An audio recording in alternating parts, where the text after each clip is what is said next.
नमस्कार, स्वागत है आप सभी का बुक ऑडियो पर। आप सुनने जा रहे हैं आज भी खरे हैं तालाब के प्रस्तुत ग्रंथ, जिसका शीर्षक है साफ माथे का समाज।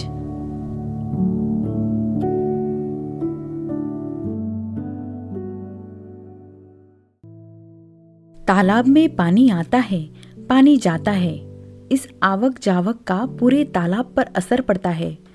वर्षा की तेज बूंदों से आगोर की मिट्टी धुलती है तो अगार में मिट्टी घुलती है, पाल की मिट्टी कटती है तो आगर में मिट्टी भरती है। तालाब के स्वरूप के बिगड़ने का यह खेल नियमित चलता रहता है। इसीलिए तालाब बनाने वाले लोग, तालाब बनाने वाला समाज तालाब के स्वरूप को बिगड़ने से बचाने का खेल भी उतने ही नियम पूर्वक खेलता रहा है। जो तालाब देखते ही देखते पिछले 50-100 बरस में नष्ट कर दिए गए हैं, उन तालाबों ने नियम से खेले गए खेलों के कारण ही कुछ सैकड़ों बरसों तक समाज का खेल ठीक से चलाया था। पहली बार पानी भरा नहीं कि तालाब की रखवाली का, रख रखाव का काम शुरू हो जाता था। यह आसान नहीं था, पर समाज को देश के इस कोने से उस कोने तक हजारों तालाबों को ठीक ठाक बनाए रखना था। इसलिए उसने इस कठिन काम को हर जगह इतना व्यवस्थित बना लिया था कि यह सब बिल्कुल सहज ढंग से होता रहता था। आगोर से कदम रखा नहीं कि रखरखाव का पहला काम देखने को मिल जाएगा। देश के कई क्षेत्रों में तालाब का आगोर प्रारंभ होते ही उसकी सूचना देने के लिए पत्थर के सुंदर स्तंभ लगे मिलते हैं। स्तंभ को देखकर समझ ले कि अब आप तालाब के आगोर में खड़े हैं। यही से पानी तालाब में भरेगा। इसीलिए इस जगह को साफ सुथरा रखना है। जूते आदि पहनकर आगोर में नहीं आना है। दिशा, मैदान आदि की तो बात दूर, यहाँ थूकना तक मना रहा है। जूते पहनकर आना मना है, थूकना मना है। जैसे बोर्ड नहीं ठोके जाते थे, पर सभी लोग बस स्तंभ देखकर इन बातों का पूरा ध्यान रखते थे। आगर के पानी की साफ सफाई और शुद्धता बनाए रखने का काम भी पहले दिन से ही शुरू हो जाता था। नए बने तालाब में जिस दिन पानी भरता, उस दिन समारोह के साथ उसमें जीव जंतु लाकर छोड़े जाते थे। इनमें मछलियाँ, कछुए, केकड़े और अगर तालाब बड़ा और गहरा हो तो मगरमच्छ भी छोड़े जाते थे। कहीं कहीं जीवित प्राणियों के साथ सामर्थ्य के अनुसार चांदी या सोने तक के जीव जंतु विसर्जित किए जाते थे। मध्य प्रदेश के रायपुर शहर में अभी कोई 50-55 बरस पहले एक तालाब में सोने की नथ पहनाकर कछुए छोड़े गए थे। पहले वर्ष पानी में कुछ विशेष प्रकार की वनस्पति भी डाली जाती थी। अलग अलग क्षेत्र में इनका प्रकार बदलता था, पर काम एक ही था, पानी को साफ रखना। मध्य प्रदेश में यह गदिया या चीला थी, तो राजस्थान में कुमुदनी, निर्मली या चाक्षुष। चाक्षुष से ही चाक्षु शब्द बना है। कोई एक ऐसा दौर आया होगा कि तालाब के पानी की साफ सफाई के लिए चाक्षु पौधे का चलन खूब बढ़ गया होगा। आज के जयपुर के पास एक बड़े कस्बे का नाम चाक्षु है। यह नामकरण शायद चाक्षु पौधे के प्रति कृतज्ञता जताने के लिए किया गया हो। पाल पर पीपल, बरगद और गुल्लर के पेड़ लगाए जाते थे। तालाब और इन पेड़ों के बीच उम्रों को लेकर हमेशा होड़ सी दिखती थी। कौन ज्यादा टिकता है, पेड़ या तालाब? लेकिन यह प्रश्न प्रायः अनुत्तरित ही रहा है। दोनों को एक दूसरे का लंबा संग इतना भाया कि उपेक्षा के इस ताजे दौर में जो भी पहले गया, दूसरा शोक में उसके पीछे पीछे चला गया है।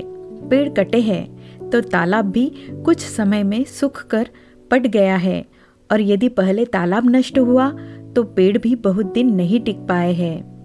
तालाबों पर आम भी खूब लगाया जाता रहा है, पर यह पाल पर कम, पाल के नीचे की जमीन में ज्यादा मिलता है। छत्तीसगढ़ क्षेत्र में बहुत से तालाबों में शीतला माता का वास माना गया है, और इसीलिए ऐसे तालाबों की पाल पर नीम के पेड़ जरूर लगाए जाते रहे हैं। बिना पेड़ की पाल की तुलना बिना मूर्ति के मंदिर से भी की गई है। बिहार और उत्तर प्रदेश के अनेक भागों में पाल पर अरहर के पेड़ भी लगाए जाते थे। इन्हीं इलाके में नए बने तालाब की पाल पर कुछ समय तक सरसों की खली का धुआं किया जाता था, ताकि नई पाल में चूहे आदि बिल बनाकर उसे कमजोर न कर दे। ये सब काम ऐसे हैं जो तालाब बनने पर एक बार करने पड़ते हैं, या बहुत जरूरी हो गया हो तो एकाध बार और। लेकिन तालाब में हर वर्ष मिट्टी जमा होती है, इसलिए उन्हें हर वर्ष निकालते रहने का प्रबंध सुंदर नियमों में बांध कर रखा गया था। कहीं साद निकालने के कठिन श्रम को एक उत्सव त्योहार में बदलकर आनंद का अवसर बनाया गया था, तो कहीं इसके लिए इतनी ठीक व्यवस्था कर दी गई कि जिस तरह वह चुपचाप तालाब के तल में आकर बैठती थी, उसी तरह चुपचाप उसे बाहर निकालकर पाल पर जमा दिया जाता था। साद निकालने का समय अलग अलग क्षेत्रों में मौसम को देखकर तय किया जाता रहा है। उस समय तालाब में पानी सबसे कम रहना चाहिए। गोवा और पश्चिमी घाट के तटवर्ती क्षेत्रों में यह काम दीपावली के तुरंत बाद किया जाता है। उत्तर के बहुत बड़े भाग में नव वर्ष यानी चैत्र से ठीक पहले, तो छत्तीसगढ़, बंगाल, उड़ीसा, बिहार और दक्षिण में बरसात आने से पहले खेत तैयार करते समय आज तालाबों से कट गया समाज, उसे चलाने वाला प्रशासन तालाब की सफाई और साद निकालने का काम एक समस्या की तरह देखता है, और वह इस समस्या को हल करने के बदले तरह तरह के बहाने खोजता है। उसके नए हिसाब से यह काम खर्चीला है। कई कलेक्टरों ने समय समय पर अपने क्षेत्र में तालाबों से मिट्टी नहीं निकाल पाने का एक बड़ा कारण यही बताया है कि इसका खर्च इतना ज्यादा है कि उसमें तो नया तालाब बनाना सस्ता पड़ेगा। पुराने तालाबों में नहीं, नए समाज के माथे में भर गई है। तब समाज का माथा साफ था। उसने साद को समस्या की तरह नहीं, बल्कि तालाब के प्रसाद की तरह ग्रहण किया था। प्रसाद को ग्रहण करने के पात्र थे किसान, कुम्हार और गृहस्थ। इस प्रसाद को लेने वाले किसान प्रति गाड़ी के हिसाब से मिट्टी काटते, अपनी गाड़ी भरते और इसे खेतों में फैलाकर उनका उपजाऊपन बनाए रखते। इस प्रसाद के बदले वे प्रति गाड़ी के हिसाब से कुछ नगद या फसल का कुछ अंश ग्राम कोष में जमा करते थे। फिर इस राशि से तालाबों की मरम्मत का काम होता था। आज भी छत्तीसगढ़ में लद्दी निकालने का काम मुख्यतः किसान परिवार ही करते हैं। दूर दूर तक साबुन पहुंच जाने के बाद भी कई घरों में लद्दी से सिर धोने और नहाने का चलन जारी है। बिहार में यह काम उड़ाही कहलाता है। उड़ाही समाज की सेवा है, श्रमदान है। गांव के हर घर से काम कर सकने वाले सदस्य तालाब पर एकत्र होते थे। हर घर 2 से 5 मन मिट्टी निकालता था। काम के समय वही गुड़ का पानी बढ़ता था। पंचायत में एकत्र हर्जाने की रकम का एक भाग उड़ाही के संयोजन में खर्च होता था। दक्षिण में धर्मादा प्रथा थी। कहीं कहीं इस काम के लिए गांव की भूमि का एक हिस्सा दान कर दिया जाता था और उसकी आमदनी सिर्फ साद निकालने के लिए खर्च की जाती थी। ऐसी भूमि को कोड़के कहा जाता था। राज और समाज मिलकर कमर कस ले तो फिर किसी काम में ढील कैसे आएगी। दक्षिण में तालाबों के रखरखाव के मामले में राज और समाज का यह तालमेल खूब व्यवस्थित था। राज के खजाने से इस काम के लिए अनुदान मिलता था, पर उसी के साथ हर गांव में इस काम के लिए एक अलग खजाना बन जाए, ऐसा भी इंतजाम था। हर गांव में कुछ भूमि, कुछ खेत या खेत का कुछ भाग तालाब की व्यवस्था के लिए अलग रख दिया जाता था। इस पर लगान नहीं लगता था। ऐसी भूमि मान्यम कहलाती थी। मान्यम से होने वाली बचत, आय या मिलने वाली फसल तालाब से जुड़े तरह तरह के कामों को करने वाले लोगों को दी जाती थी। जितनी तरह के काम उतनी तरह के मान्यम। जो काम जहाँ होना है वही उसका प्रबंध किया जाता था, वही उसका खर्च जुटा लिया जाता था। अलौदी मान्यम से श्रमिकों को पारिश्रमिक की व्यवस्था की जाती थी। अनयनकरण मान्यम पूरे वर्ष भर तालाब की देखरेख करने वालों के लिए था।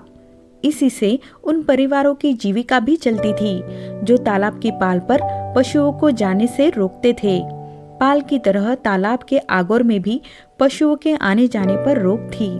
इस काम में भी लोग साल भर लगे रहते थे। उनकी व्यवस्था बंदेला मान्यम से की जाती थी। तालाब से जुड़े खेतों में फसल बुवाई से कटाई तक पशुओं को रोकना एक निश्चित अवधि तक चलने वाला काम था। यह भी बंदेला मान्यम से पूरा होता था। इसे करने वाले पट्टी कहलाते थे। सिंचाई के समय नहर का डाट खोलना, समय पर पानी पहुंचाना एक अलग जिम्मेदारी थी। इस सेवा का निर्मुन्नक मान्यम से पूरा किया जाता था। कई किसान पानी की बर्बादी तो नहीं कर रहे, इसे देखने वालों का वेतन कुल्लम कवल मान्यम से मिलता था। तालाब में कितना पानी आया है, कितने खेतों में क्या क्या बोया गया है, किसे कितना पानी चाहिए, जैसे प्रश्न निर्घंटी या निरुकुट्टी हल करते थे। यह पद दक्षिण में सिर्फ हरिजन परिवार को मिलता था। तालाब का जल स्तर देखकर खेतों में उसके न्यायोचित बंटवारे के बारीक हिसाब किताब की विलक्षण क्षमता निरुकुट्टी को विरासत में मिलती थी। आज के कुछ नए समाज शास्त्रियों का कहना है कि हरिजन परिवार को यह पद स्वार्थवश दिया जाता था। इन परिवारों के पास भूमि नहीं होती थी, इसलिए भूमिवानों के खेतों में पानी के किसी भी विवाद में वे निपक्ष होकर काम कर सकते थे। यदि सिर्फ भूमिहीन होना ही योग्यता का आधार था, तो फिर भूमिहीन ब्राह्मण तो सदा मिलते रह सकते थे। लेकिन इस बात को यही छोड़े और फिर लौटे मान्यम पर। कई तालाबों का पानी सिंचाई के अलावा पीने के काम भी आता था। ऐसे तालाबों से घरों तक पानी लेकर आने वाले कहरों के लिए उर्नी मान्यम से वेतन जुटाया जाता था। उपपार और वादी मान्यम से तालाबों की साधारण टूट फूट ठीक की जाती थी। वयक्कल मान्यम से तालाबों की साधारण टूट फूट ठीक की जाती थी। वायक्कल मान्यम तालाब के अलावा उनसे निकली नहरों की देखभाल में खर्च होता था। पाल से लेकर नहरों तक पर पेड़ लगाए जाते थे और पूरे वर्ष भर उसकी सार संभाल, कटाई, छटाई आदि का काम चलता रहता था। यह सारी जिम्मेदारी मानल मान्यम से पूरी की जाती थी। खुलगा मान्यम और पाटोल मान्यम मरम्मत के अलावा क्षेत्र में बनने वाले नए तालाबों की खुदाई में होने वाले खर्च संभालते थे। एक तालाब से जुड़े इतने तरह के काम, इतनी सेवाएं वर्ष भर ठीक से चलती रहे, यह देखना भी एक काम था। किस काम में कितने लोगों को लगाना है, कहाँ से कुछ को घटाना है, यह सारा संयोजन करई मान्यम से पूरा किया जाता था। इसे कूलम वेट्टू या कनमोई वेट्टू भी कहते थे। दक्षिण का यह छोटा और साधारण सा वर्णन तालाब और उससे जुड़ी पूरी व्यवस्था की थाह नहीं ले सकता। यह तो अथाह है। ऐसी ही या इसमें मिलती जुलती व्यवस्थाएं सभी हिस्सों में, उत्तर में, पूरब पश्चिम में भी रही ही होगी। पर कुछ तो गुलामी के उस दौर में टूटे और फिर विचित्र आजादी के इस दौर में फूटे समाज में यह सब बिखर गया। लेकिन गैंगजी कल्ला जैसे लोग इस टूटे फूटे समाज में बिखर गई व्यवस्था को अपने ढंग से ठीक करने आते रहे हैं। नाम तो था गंगा जी, पर फिर न जाने कैसे वह गैंगजी हो गया। उनका नाम स्नेह आत्मीयता के कारण बिगड़ा या घिसा होगा, लेकिन उनके शरीर को कुछ 100 साल से घेर कर घड़े 8 भव्य तालाब ठीक व्यवस्था से टूट जाने के बाद धीरे धीरे आ रही उपेक्षा के कारण घिसने बिगड़ने लगे थे। अलग अलग पीढ़ियों ने इन्हें अलग अलग समय में बनाया था, पर आग में से 6 एक श्रृंखला में बांधे गए थे। इनका रखरखाव भी उन पीढ़ियों ने श्रृंखला में बंद कर ही किया होगा। सार संभाल की वह व्यवस्थित कड़ी फिर कभी टूट गई। इस कड़ी के टूटने की आवाज गैंगजी के कान में कब पड़ी पता नहीं, पर आज जो बड़े बूढ़े फौलादी शहर में हैं, वे गैंगजी की एक ही छवि याद रखे हैं। टूटी चप्पल पहने गैंगजी सुबह से शाम तक इन तालाबों के चक्कर लगाते थे। नहाने वाले घाटों पर, पानी लेने वाले घाटों पर कोई गंदगी फैलाता दिखे तो उसे पिता जैसी डांट पिलाते थे। कभी वे पाल का तो कभी नेष्टा का निरीक्षण करते। कहा कि इस तालाब में कैसी मरम्मत चाहिए, इसकी मन ही मन सूची बनाते। इन तालाबों पर आने वाले बच्चों के साथ खुद खेलते और उन्हें तरह तरह के खेल खिलाते। शहर को 3 तरफ से घेरे खड़े तालाबों का एक चक्कर लगाने में कोई 3 घंटे लगते हैं। गैंगजी कभी पहले तालाब पर दिखते तो कभी आखिरी पर। कभी सुबह यहाँ मिलते तो दोपहर वहाँ और शाम न जाने कहाँ। गैंगजी अपने आप तालाबों के रखवाले बन गए थे। वर्ष के अंत में एक समय ऐसा आता जब गैंगजी तालाबों के बदले शहर की गली गली घूमते दिखते। साथ चलती बच्चों की फौज। हर घर का दरवाजा खुलने पर उन्हें बिना मांगे 1 रुपया मिल जाता। बरसों से हर एक घर जानता था कि गैंगजी सिर्फ 1 रुपया मांगते हैं, न कम न ज्यादा। रुपए बटोरने का काम पूरा होते ही वे पूरे शहर के बच्चों को बटोरते। बच्चों के साथ ढेर सारी टोकरियां, तगाड़ियां, फावड़े, कुदाल भी जमा जाते। फिर एक के बाद एक तालाब साफ होने लगता। साद निकलकर पाल पर जमाई जाती। हर एक तालाब के नेष्टा का कचरा भी इसी तरह साफ किया जाता। एक तगाड़ी मिट्टी कचरे के बदले हर बच्चे को दुअन्नी इनाम में मिलती। गैंगजी कल्ला कब से यह कर रहे थे, आज किसी को याद नहीं। बस इतना पता है कि यह काम सन 55-56 तक चलता रहा। फिर गैंगजी चले गए। शहर को वैसी किसी मृत्यु की याद नहीं। पूरा शहर शामिल था उनकी अंतिम यात्रा में। एक तालाब से नीचे ही बने घाट पर उनका अंतिम संस्कार हुआ। बाद में वही उनकी समाधि बनाई गई। फलौदी में तालाबों की सफाई का खेल बड़े संत खिलवाता था, तो जैसलमेर में यह खेल खुद राजा खेलता था। सभी को पहले से पता रहता था, फिर भी नगर भर में ढिंढोरा पिटता था। राजा की तरफ से वर्ष के अंतिम दिन फाल्गुन कृष्ण 14 को नगर के सबसे बड़े तालाब गढ़सीसर पर जमा होती। राजा तालाब की मिट्टी काटकर पहली तगाड़ी भरता और उसे खुद उठाकर पाल पर डालता। बस गाजे बाजे के साथ लाश शुरू। पूरी प्रजा का खाना पीना दरबार की तरफ से होता। राजा और प्रजा सबके हाथ मिट्टी में सन जाते। राजा इतने तन्मय हो जाते कि उस दिन उनके कंधे से किसी का भी कंधा टकरा सकता था, जो दरबार में भी सुलभ नहीं। आज वही तालाब के दरवों पर मिट्टी ढो रहा है। राजा की सुरक्षा की व्यवस्था करने वाले उनके अंगरक्षक भी मिट्टी काट रहे हैं, मिट्टी डाल रहे हैं। ऐसे ही एक लाश में जैसलमेर के राजा तेज सिंह पर हमला हुआ था। वे पाल पर ही मारे गए थे, लेकिन लाश खेलना बंद नहीं हुआ। यह चलता रहा, फैलता रहा। मध्य प्रदेश के भील समाज में भी लाश खेला जाता है।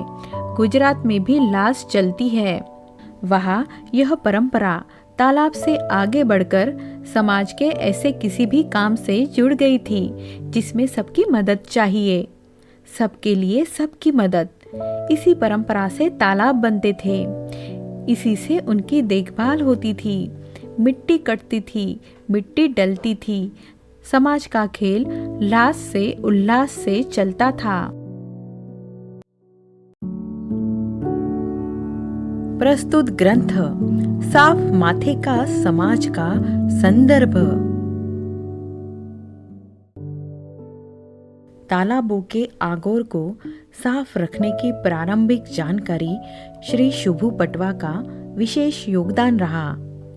मध्य प्रदेश और बिहार में तालाबों की साफ सफाई की अधिकांश सामग्री श्री राकेश दीवान और तपेश्वर भाई से प्राप्त हुई है। इसी संदर्भ में बिहार हिंदी ग्रंथ अकादमी कदम कुआ पटना से प्रकाशित श्री हवलदार त्रिपाठी साहित्य की पुस्तक बिहार की नदियाँ भी देखी जा सकती है। दक्षिण में प्रचलित धर्मादा और मान्यम प्रथा के विस्तार को समझने में इन ग्रंथों से मदद मिली है। तमिलनाडु सरकार द्वारा 1977 में प्रकाशित history of land revenue settlement and abolition of intermediary tenures in Tamil Nadu, इस किताब के बारे में इतना लिखना आवश्यक है कि अपने किस्म की यह एक ही पुस्तक है। आज की थकी हुई सरकारों और समाज को चलाने वाली उनकी योजनाओं से बिल्कुल अलग यह समाज में रची पची संस्थाओं और परंपराओं का विस्तृत चित्रण करती है। इसके अलावा श्री डब्ल्यू फ्रांसिस द्वारा सन 1906 में लिखे साउथ आर्काड जिला गजेटियर में भी कुछ जानकारी है। गैंगजी कल्ला का प्रसंग हमें फलौदी जोधपुर के श्री शिवर्तन थानवी से और गैंगजी की निगरानी में अपने वाले क्षेत्र का तालाबों का परिचय हमें उनके सुपुत्र श्री जयप्रकाश थानवी के साथ की गई यात्राओं से मिला है। गैंगजी कल्ला जैसी विभूतियां प्राय हर गांव और शहर में तालाबों और नदियों के घाट पर उपस्थित रहती थी और वर्ष भर इनकी निगरानी करती थी। घाटों पर अखाड़ों का चलन भी इसी कारण रहा होगा। सन 1900 तक दिल्ली में यमुना के घाटों पर अखाड़े के स्वयंसेवकों का पहरा रहा करता था। इसी तरह यहाँ के तालाब और बावड़ियाँ अखाड़ों की देखरेख में साफ रखी जाती थी। आज जहाँ दिल्ली विश्वविद्यालय है, वहाँ मलकागंज के पास कभी दीना का तालाब था। इस अखाड़े में देश विदेश के पहलवानों के दंगल आयोजित होते थे। दीना के तालाब की प्रारंभिक जानकारी हमें श्री कैलाश जैन से मिली थी। इस तालाब की विस्तृत जानकारी के लिए श्री दिलीप कुमार द्वारा श्री किशोरीलाल मकान नंबर 629 गली रॉबिन सिनेमा सब्जी मंडी मलकागंज दिल्ली 71 से संपर्क किया जा सकता है। ल्हास की संक्षिप्त जानकारी कर्नल डॉट द्वारा लिखित annuls and antiquities of Rajasthan के हिंदी अनुवाद में दी गई सूचना पर आधारित है। नारनौल हरियाणा के प्रसिद्ध तालाब में आज भी मुंडन संस्कार के बाद संतान के माता पिता तालाब से मिट्टी निकालकर पाल पर डालते हैं। इस परंपरा की विस्तृत जानकारी गांधी शांति प्रतिष्ठान नई दिल्ली के श्री रमेश शर्मा से मिल सकती है।